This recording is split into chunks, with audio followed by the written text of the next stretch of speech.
இதோ உங்கள் முன்னால் உரையாற்ற வருகிறார் மாண்புமிகு தமிழ்நாடு முதலமைச்சர் அண்ணன் தளபதி சி ஜோசப் விஜய் அவர்கள்.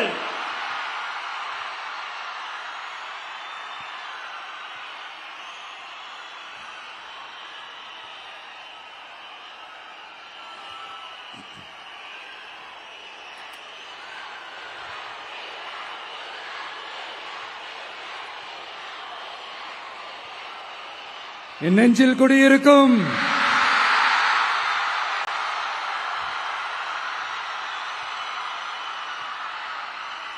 தமிழக மக்கள் உங்கள் அனைவருக்கும் என்னுடைய வணக்கமும் என்னுடைய நன்றிகளும்.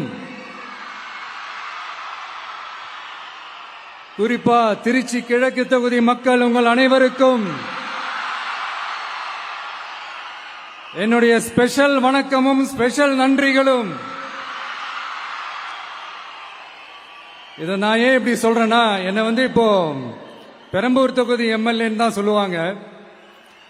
பட் ஆனா அது எலெக்ஷன் கமிஷனோட அந்த சட்ட விதிகளுக்கு மட்டும்தான் அப்படி.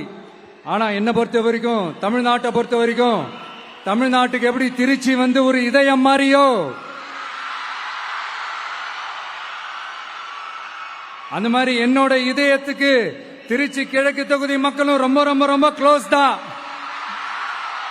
அதுல எந்த மாற்றமும் கிடையாது. சரிங்களா?